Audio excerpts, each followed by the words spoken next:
In 1962, a discount store opened in Garden City, Michigan, with a lunch counter bolted into the back wall. Nobody thought the food would outlast the store. They were wrong. Today, grown adults tear up at the smell of popcorn. Number 14 vanished the day Little Caesars moved in. Number 3 was the cheapest hot meal in America, and seniors planned their entire week around it. And number 1, that smell that hit you the second the door slid open, is why half of you clicked this. These meals fed a nation between errands, then the blue light faded and took them with it. Hit subscribe. Let us count down the 25 forgotten Kmart Cafeteria meals everyone grabbed before the blue light faded. Number 25, the soft pretzel with yellow mustard. This was the bribe. The thing your mom handed you so you would stop tugging her sleeve in the housewares aisle. A warm, salt-studded pretzel pulled from the glass case under a heat lamp, twisted and shiny and bigger than your hand, served in a thin paper sleeve with a paper cup of ballpark mustard on the side. It cost about 50 cents in 1985.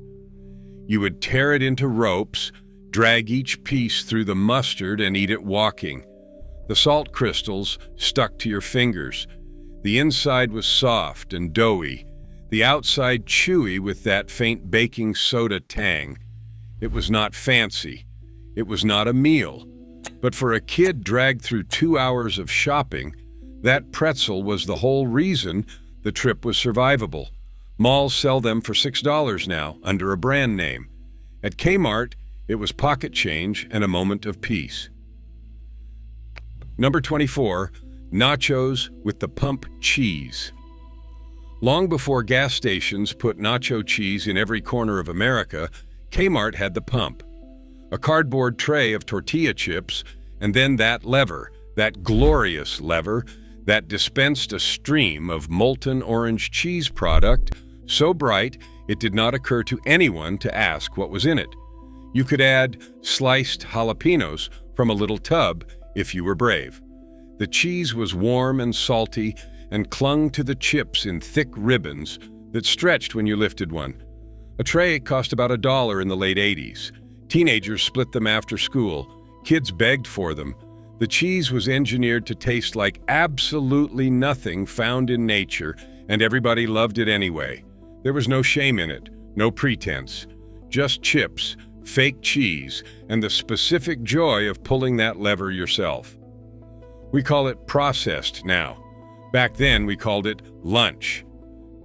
Number 23, the chili dog. The Kmart hot dog rolled on those chrome rollers under glass for who knows how long, and it did not matter because that is exactly how you wanted it. Split down the middle, laid in a soft steamed bun, then buried under a ladle of thick, meaty chili and a shower of shredded orange cheese and diced onion. And if you asked, it cost about $1.25. The chili was not spicy. It was not authentic. It was a mild, comforting, slightly sweet blanket of ground beef that soaked into the bun until the whole thing threatened to fall apart in your hands. You ate it fast, leaning forward over the tray so the drips missed your shirt. Dads ordered 2. Kids ordered 1 and could not finish it. This was the meal that made a shopping trip feel like a reward, and it disappeared the moment food courts decided everything had to have a brand name. Number 22, grilled cheese and tomato soup. Here is the meal that turned a rainy Tuesday into something almost cozy. 2 slices of white bread, buttered on the outside, a slab of American cheese in the middle, pressed on the flat-top grill until the outside went gold and crackling and the cheese oozed at the edges. It came cut on the diagonal with a paper cup of tomato soup, the kind poured from a big can and thinned with water on the steam table. You dunked the corner of the sandwich into the soup until it went soft, then ate it before it dripped. The whole combo cost under $2. This was the meal grandmothers ordered for grandkids, the safe choice, the one no child ever refused. The cheese pull, the buttery crunch, the warm tomato. It asked nothing of you and gave you everything. Every diner in America still sells a version. None of them taste like the one under the fluorescent lights at Kmart. Number 21, the Sloppy Joe. When the lunch counter wanted to stretch a pound of ground beef into a crowd, out came the Sloppy Joe. Browned beef simmered in a sweet, tangy tomato sauce until it turned glossy and thick, then spooned onto a plain hamburger bun that immediately started to surrender underneath it. It cost about $1.50. You needed both hands and about 4 napkins. Half of it landed back on the tray, and that was part of the deal. The sauce was sweet the way kids liked it, faintly smoky, clinging to every crumb of meat. Served with a scoop of coleslaw and a pickle spear on the side, it felt like a real meal for pocket change. Mothers loved it because the kids ate every bite. Kids loved it because it was messy and nobody yelled at them for it. It was permission to be a little bit wild at the table, and that was worth more than the meat. Number 20, Friday, fish and chips. Come Friday, the fryer went to work, and the whole back corner of the store smelled like a seaside chip shop. Rectangles of white fish in a thick, bubbly beer-style batter, fried until they were deep gold and shattered when you bit them, served over a pile of crinkle-cut fries with a paper cup of tartar sauce and a lemon wedge. The plate ran about $2.50. This was the meal for Catholic families on a Friday, for old men who wanted something hot and cheap, for anyone who remembered that fish did not have to come from a fancy restaurant to be good. The batter crackled. The fish inside was flaky and steaming. You squeezed the lemon, dragged a piece through the tartar, and for a minute, the discount store felt like somewhere you had chosen to be, not somewhere you had to go. When the fryers went cold, that Friday ritual quietly went with them. Number 19, cafeteria fried chicken. Before every gas station in America sold fried chicken by the piece, the Kmart Cafeteria had it under the heat lamps, glistening and golden and stacked in a warming case.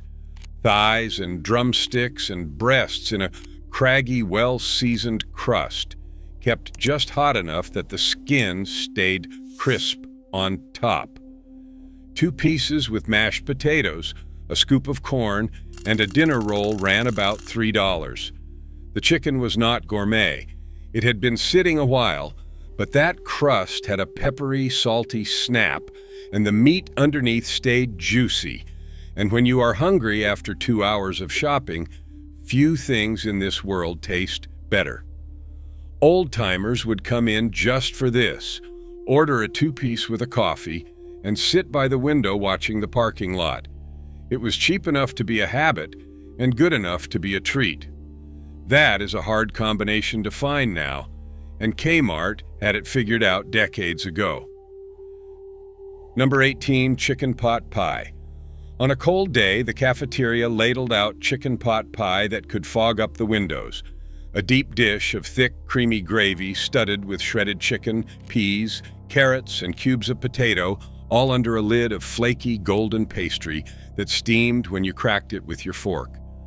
It cost about $2 and came with nothing else because it needed nothing else. You broke the crust, let it fall into the filling, and shoveled up spoonfuls that scalded the roof of your mouth because you could not wait. It tasted like something a grandmother made from scratch, even though it came off a steam line in a discount store. That was the small miracle of the Kmart Cafeteria.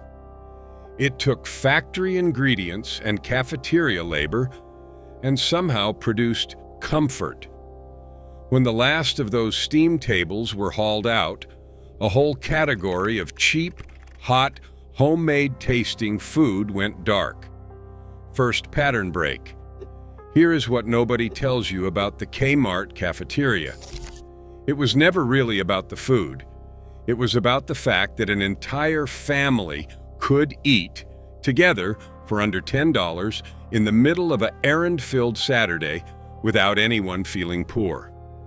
In the 1970s and the 1980s, a mother with 3 kids could not afford a sit-down restaurant, but she could afford the Kmart Cafeteria, so that became the family restaurant. Number 17, the Swiss steak dinner. That became the place you went after church, the place where grandparents took grandkids, the place a young couple went on a cheap date and somehow ended up married 50 years later. The brown and orange uniforms, the ladies who knew your order, the Sunday wheel by the register. This was not fast food. It was a public dining room for people the fancy restaurants forgot. That is why grown adults get misty about a discount store lunch counter. It was the one place that let everybody in. This was the plate that made you feel like you were eating somewhere important. A slab of cube steak braised low and slow in a rich tomato and onion gravy until a fork could cut it, laid over mashed potatoes with a mound of buttered corn and a soft dinner roll on the side.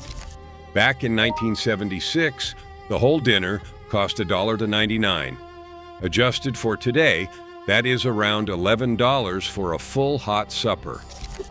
The steak had been tough and cheap once, but the long braise turned it tender, and that gravy soaked into everything on the plate. Working men ordered it on their lunch break. Widows ordered it because it reminded them of Sunday dinners they no longer cooked for a full table. It was honest, filling, old-fashioned food, the kind that filled you up and cost almost nothing. The Swiss steak dinner is the meal that proves the cafeteria was serious about feeding people, not just snacking them. Number 16, the meatloaf plate. Every steam table had it. A thick slice of meatloaf, dense and savory, with a sweet tomato glaze baked onto the top, sitting in a shallow pool of brown gravy. Beside it, a scoop of real mashed potatoes with a well of more gravy and green beans or corn, depending on the day. The plate cost around $3 in the mid-'80s. This was the meal for the man who missed his mother's cooking, for the traveling salesman passing through, for anyone who wanted something that tasted like home when home was far away or long gone. The meatloaf was firm enough to cut with a fork, but soft enough to melt, seasoned with onion and a little sage. The gravy tied it all together. It was the most ordinary food in America, and that was exactly the point. You did not go to Kmart to be dazzled. You went to be fed, and the meatloaf plate never once let you down. Number 15, the Turkey Club sandwich. When the deli counter wanted to show off, it built a club. 3 slices of toasted white bread, stacked with sliced turkey, crisp bacon, lettuce, tomato, and mayonnaise, cut into 4 triangles and speared with those little frilly toothpicks that made a kid feel like they were eating somewhere fancy. It came with a fistful of chips and a pickle for about $2.50. The bread crunched, the bacon added smoke, and the whole thing was so tall you had to squash it to get your mouth around it. This was the order for the mom who wanted something that felt like a treat but was still practical. It looked like effort. It looked like a real lunch. And pulling those frilly toothpicks out one by one was half the fun. Sandwich shops charge a fortune for a club now and somehow make it worse. The Kmart deli did it for the price of a couple of dollars and a pickle. Number 14, the deli sub sandwich. This is the one that vanished the day Little Caesars moved in. The Kmart deli made submarine sandwiches to order on a soft roll, layered with ham, salami, bologna, and cheese. Then lettuce, tomato, onion, and a splash of oil and vinegar wrapped tight in white paper. A whole sub cost around $2, and families bought them by the armful. Some folks got a pack of little sandwiches on buns to take home. My mom would ask for them with no mustard, and the lady behind the counter remembered. That was the thing about the deli. They knew you. When Kmart started remodeling stores in the early 90s and dropping in Little Caesars, the deli counter and the cafeteria got squeezed out, and the made-to-order sub went with them. We traded a sandwich a person built for you by hand for a pizza that came out of a chute. It was faster. It was never better. Number 13, the hot roast beef open-faced sandwich. This was cafeteria royalty. A slice of white bread laid flat on the plate, piled with thin-sliced roast beef, then the whole thing drowned in a ladle of dark brown gravy with a scoop of mashed potatoes on the side getting the same treatment. You ate it with a fork and knife because there was no picking this up. The bread underneath dissolved into the gravy until it was more spoon food than sandwich, and that soggy, savory bottom layer was the best part. It cost about $2.50. This was the order for a cold afternoon, for a big appetite, for a grandfather who wanted something that stuck to his ribs. The beef was tender, the gravy was salty and rich, and the whole plate steamed under the fluorescent lights. Open-faced sandwiches have nearly disappeared from American menus. For a couple of decades, the best cheap one in town was at a discount store. Second pattern break. Here is something the retail world does not want you to think too hard about. The Kmart Cafeteria was killed on purpose. Not because people stopped eating there, but because a lunch counter is a terrible use of square footage if you are only measuring dollars per foot. Every steam table was space that could hold more merchandise. Every cook on payroll was a cost that did not sell power tools.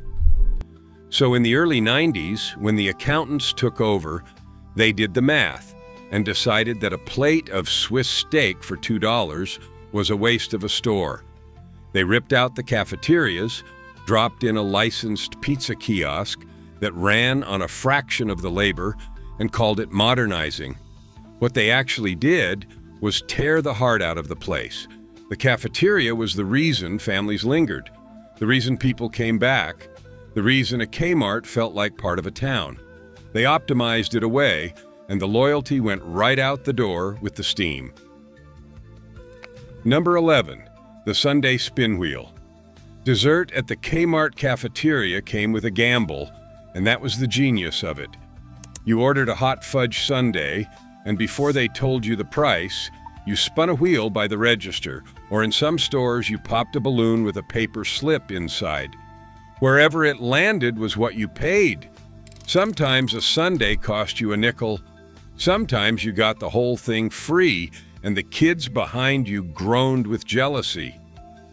The sundae itself was a paper boat of vanilla soft serve under a flood of hot fudge, whipped cream, a scatter of nuts, and a cherry balanced on top. It cost almost nothing to make, and the store gave half of them away for pennies. But that spin, that little jolt of chance, turned a 50-cent dessert into an event. Kids remembered it for 40 years. You cannot buy that kind of memory. Kmart handed it out with a wheel and a smile. Number 10, bread pudding. Nothing at the Kmart cafeteria went to waste, and the bread pudding was the proof. When the bakery had day-old cinnamon rolls that would not sell, the cafeteria tore them up, soaked them in a custard of eggs, milk, sugar, and cinnamon, and baked the whole thing into a warm, golden pudding that some folks swear was the best dessert in the building. It came in a square, spooned into a bowl, sometimes with a drizzle of vanilla sauce over the top. It cost under $1. The outside caught and crisped. The inside stayed soft and eggy and heavy with cinnamon. and the whole thing tasted like something a farm wife would have made rather than a discount store. This was thrift turned into comfort. Yesterday's leftovers turned into today's treat. It is the kind of resourceful, nothing-wasted cooking that has all but vanished from American kitchens. At Kmart, they were quietly doing it every single day. Number 9, the banana pudding. In a glass dish behind the dessert counter sat the banana pudding, layered the old Southern way. Vanilla pudding, slices of ripe banana, and vanilla wafers stacked until the wafers softened into cake, and the bananas went sweet and custardy with a cloud of whipped topping over the top. A dish cost about 75 cents. This was the dessert grandmothers approved of, the one that tasted like a church potluck, the one you scraped the sides of the dish to finish. The wafers on the edge stayed a little crisp, while the ones in the middle turned to pudding, and hunting for a banana slice in every spoonful was half the pleasure. It was humble and cold and creamy and perfect after a hot plate lunch. You do not see real banana pudding much anymore outside a family reunion. For a couple of decades, you could get a proper dish of it at the same place you bought your lawn chairs. Number 8, the coconut cream pie. The pie case at the Kmart Cafeteria was a small monument to American baking, and the coconut cream was the crown. A flaky crust, a thick layer of pale, silky coconut custard, and a tall swirl of meringue or whipped cream toasted golden on top, the whole slice showered with shredded coconut. A slice cost around $1. This was the dessert for the coffee crowd, the retirees who came in at 2 in the afternoon when the lunch rush had cleared, ordered a slice and a bottomless cup, and stayed an hour. The custard was cool and rich, the coconut chewy, the meringue sweet and light. There was chocolate cream and lemon meringue too, but the coconut was the one people drove out of their way for. A homemade cream pie takes real work now, and hardly anyone bothers. Kmart kept a whole case of them, sliced and ready, for the price of loose change. Third, pattern break. Here is the part that stays with you.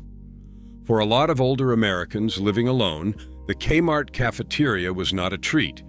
It was company. Picture a widower in 1986, a man who lost his wife 2 years back and never learned to cook for one. He does not need the groceries, not really, but he drives to Kmart, walks past the aisles, and sits down to a plate of Salisbury steak and a cup of coffee, and for 45 minutes he is around people. The ladies in the brown uniforms know his name. Somebody at the next table nods hello. He is not eating alone at a kitchen table that used to seat 4. That cafeteria fed something the menu never listed. It fed the need to be seen, to be somewhere, to be part of the ordinary life of a town. When they closed it, they did not just take away cheap food. They took away one of the last cheap places in America where a lonely person could simply belong. Number 6, the Salisbury steak plate. This was the flagship. The order that people still talk about 40 years later.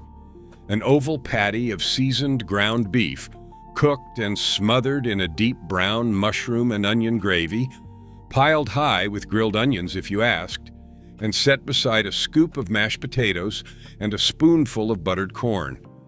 In 1984, the whole plate ran about $3.50. One woman remembers her boyfriend taking her for exactly this on their dates, and she married him. The patty was tender, the gravy was rich and savory, the grilled onions went sweet and soft, and every element on the plate got a share of that gravy. It was not steak. It was better than steak for what it was because it was warm and cheap and generous. This is the meal people picture when they close their eyes and think of the Kmart Cafeteria. It was the one that made a discount store feel, for one plate, like a proper restaurant. Number 5, the hot turkey open-faced sandwich. If the roast beef version was cafeteria royalty, the hot turkey was the queen. Slices of white bread laid on the plate, mounded with roast turkey, then flooded with pale, peppery turkey gravy, a scoop of mashed potatoes alongside catching the overflow, and sometimes a spoon of cranberry sauce for a bright red corner. It cost around $2.50. This was Thanksgiving any day of the year, available on a Tuesday in March for the price of a couple of dollars. You ate it with a fork, and the bread underneath went soft and heavy with gravy, and it was exactly as good as that sounds. For anyone who did not have family to cook a big turkey dinner, this was the whole holiday on one plate, no oven required, no dishes to wash. The hot turkey sandwich fed a lot of lonely holidays and a lot of ordinary weekdays, and it did both with the same quiet grace. Fourth pattern break. Let us talk about the smell, because you already know exactly which one. The second those automatic doors slid open, before you saw a single price tag, it hit you. Popcorn. That warm, buttery, salty cloud that lived in every Kmart in America and got into your clothes and your memory and never left. Stores spend fortunes now trying to engineer a signature scent, piping fake vanilla and fresh linen through the vents to make you feel something. Kmart did it by accident with a popcorn machine, and it worked better than anything a marketing team ever built. That smell meant a treat was coming. It meant Saturday. It meant your mom had a little time and a little money, and you were going to get something. Ask anyone over 40 about Kmart, and they will not mention the merchandise. They will mention the smell. That is what a place feels like when it is woven into a life. You cannot buy it back. Number 3, the Blue Plate Lunch Special. Here is the cheapest hot meal in America, the one seniors planned their entire week around. Every day, the cafeteria ran a rotating special, a full hot plate at a rock-bottom price. Monday might be meatloaf, Tuesday Swiss steak, Wednesday fried chicken, Friday fish, each one served with 2 sides and a roll for $2 or $3. For folks on a fixed income, this was arithmetic, and it was survival. You knew Thursday was Turkey Day, so Thursday you ate turkey. You knew which special fell on the day your check came, and you planned around it. It was a hot, balanced, filling meal that cost less than a fast food combo does today, served in a real dish at a real table with real people around. This is the meal that kept a lot of older Americans fed and dignified and out among the living. When the cafeterias closed, no drive-through ever replaced it. Nothing did. Number 2, the ICE. That domed machine with the frozen slush churning in the window, cherry red on one side, blue raspberry on the other, was the reason a lot of kids agreed to go shopping at all. A large ICE cost under $1 and came in a wax cup with a dome lid and a fat straw with a little scoop on the end for digging. It was so cold it hurt, so sweet it stained your tongue, and if you drank it too fast, you got the brain freeze that made you clutch your forehead and laugh. You mixed the cherry and the blue if you wanted purple. You ate the last of it with the spoon straw when it melted down to syrup. Half the joy of Kmart was walking the aisles with an ICE sweating in your hand. It was cheap, it was cold, it was electric blue, and completely artificial and absolutely perfect. Kids today have 1,000 drinks. None of them mean what the ICE meant. Number 1, the popcorn. Of course, it is the popcorn. That is the smell that hit you at the door, and it is the thing that survives when every other memory has faded. A red and white bag or a paper tub of fresh popcorn popped right there, drenched in that yellow butter-flavored oil and dusted with more salt than any doctor would allow. It cost a quarter, then 50 cents, then maybe $1, and it was worth every cent and then some. You carried it through the store, one hand digging in, leaving a faint trail of kernels down the aisles. It was warm and salty and greasy, and it got on your fingers and your shirt, and it was the taste of a good day. Kmart is nearly gone now. A handful of stores, scattered and quiet. But somewhere, somebody smells popcorn in a parking lot and is 8 years old again, holding their mother's hand, the blue light spinning overhead. Here is my challenge. Next time you make popcorn, drown it in butter and salt it like Kmart would have, and see if it doesn't take you straight back. Then, tell me in the comments which one you'd order first if the cafeteria opened tomorrow. The Salisbury steak or the hot turkey, the icy or the pretzel. And if you ever ate at one, tell me what the ladies behind the counter were like. Because these weren't just cheap meals between errands, they were the last place a whole town could sit down together, and we let them slip away the day the blue light faded.